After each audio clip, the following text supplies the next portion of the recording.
मित्रांनो, मी तन्मय आजच्या कन्व्हेन्स तुमचं पुन्हा एकदा सहर्ष स्वागत करतो. बघू शकता इथं आपला बायोगॅस प्लांट आहे. हा जो दिसून आहे आपला पूर्ण बायोगॅस प्लांट आहे. किती क्षमतेचा काय ते बघू शकता. असं आपल्या इकडून आपलं जे आहे इकडून आपली स्लरी पडते, पण सर्व डिटेलमध्ये माहिती येतं. इकडून आपण जे काही आपण शेण टाकतो, शेणाचं पतलं हे ग्रेव्ही करून ते ते द्रावण जे टाकतो आपण ते इकडून पडते, म्हणजे स्लरी लिक्विड स्लरी हे आता पडूनच राहिलेलं आहे. एक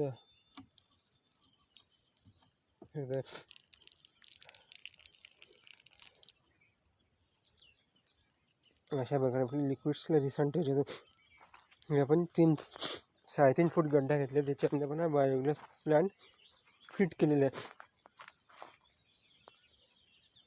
3 फूट गड्डा घेतला, त्यामुळे बायोगॅस प्लांट फिट केलं. त्याच्यावर आपण हा ठेवलेला आहे. हे जे हा पाईप आहे, याच्यात जे काही स्लरी राहते ते आपण याच्यात टाकतो. म्हणजे हे असं हे शेण आहे, शेण याच्यात पाणी टाकून याला मोडून घातलं, म्हणजे जरा घट्ट ताक किंवा दह्यासारखं जरा ताकासारखं पतलं झालं अशा प्रमाणात आपण इथं हे करतो. द्रावण तयार करून हे आपण याच्यात टाकतो आणि याच्यात बायोगॅस आपोआप तयार होतो. म्हणजे जेव्हा हे वर जाईल, हे पूर्ण सेटअप दिलेलं आहे.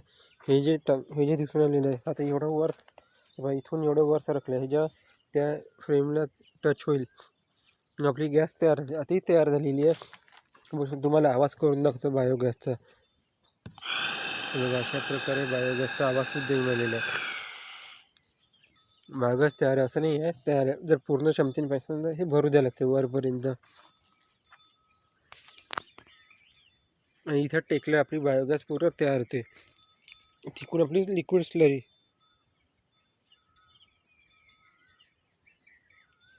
इथून आपण हे जे दिसत आहे इथं निळा वॉल दिसून आलेला आहे, कॉकलून आपण पाईप देऊन आपण याच्या अंदर, आपण घराच्या अंदर म्हणा कुठली आपण पाईपलाईनने गॅस घेऊ शकतो. म्हणजे आपला गॅस चालतो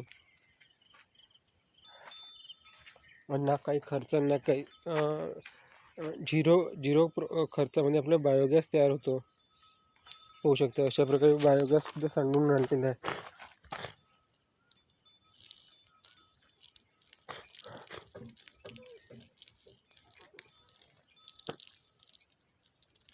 हे पूर्ण आपण ऑर्गॅनिक पद्धतीने, हे सुद्धा आपली इकडे 4 गाई आहे. 4 गाईचं आपलं शेण जे काही जमा देते आपण शेण वापरतो त्याच्यात टाकतो. सध्या आपल्या बायोगॅसची गरज नाही. आपण 1 दिवसा 2 दिवसा आपण याच्यात शेण टाकून आलेलं आहे बायोगॅसमध्ये. 2-3 दिवसांना आपल्याला जेव्हा पावसाळ्यात आपण पीक घेऊ तेव्हा आपल्याला स्लरीची जास्त गरज आहे. आणि पाहू शकता हे आपली टँक आहे, बायोगॅस टँक आहे. याच्यात आपण पूर्ण शेण जमा करून ठेवतो. म्हणजे जे काही राहते, जे काही गोमूत्र याच्यात आपण जमा करून ठेवतो. बकेट ठेवली आहे, सुद्धा इकडे बकेट आहे. तिकडे आपल्या आतमध्ये दुसरीकडे आपले टँक्स भरून तयार आहे. म्हणजे ड्रम आहे आपले 80-80 लिटरचे ड्रम घेतले आपण 4-5. ते 4-5 ड्रम आपले भरून, म्हणजे कुठे आपण वापरतो म्हणजे गोमूत्र आपण वापरू शकतो. अशा वेळी आपण ड्रमात स्टोअर करून ठेवूया. आपण काय 200 लिटर ड्रममध्ये सुद्धा स्टोअर करू शकतो, पण ते कसं होते, न्यायला त्रास जाते. म्हणून आपण कमी याच्यात स्टोअर केलं, म्हणजे बाटलीत खाऊन तो ड्रम उचलू शकतो. आणि हे बघूया आपल्या गाई पूर्ण आपण 4 गाई हे गोर आहेत. आपलं 2 गावरानी आहेत आणि 2 गिर आहेत. त्याची गिर दिसत आहे, लाल बाल्टी काढली, लाल निळी बाल्टी आहे. ते आपली दूध देणं सुरू केलं तिनं. सकाळ संध्याकाळी आपण धरलं तर 8 ते 9 लिटर आपलं दूध होऊन आलेलं आहे. म्हणजे जवळजवळ 9 लिटर 9.5 लिटरच्या जवळपास आपलं दूध चाललेलं आहे. सकाळी समजा 4:30-5च्या जवळपास दूध देते, संध्याकाळी 3:30-4 देऊन आले आहे. अशा प्रकारे आपले गाई दूध देत आहेत. हेच यांचंच आपण शेण ह्या बायोगॅसमध्ये आपण वापरून आलेलं आहे. जर तुम्हाला व्हिडिओ आवडला असेल, बायोगॅसबद्दल माहिती पाहिजे असेल, कुठून घेतला, कसा घेतला, कोणचा आहे, काय आहे, कसं काम करते, ते सर्व तुम्हाला माहिती देईल एखाद्या व्हिडिओमध्ये तुम्हाला पाहिजे असेल तर.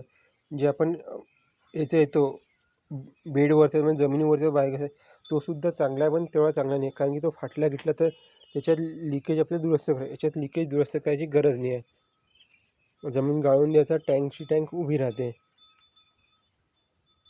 तुम्हाला हा जर व्हिडिओ आला असेल, कृपया करून चॅनल सबस्क्राईब करा. धन्यवाद.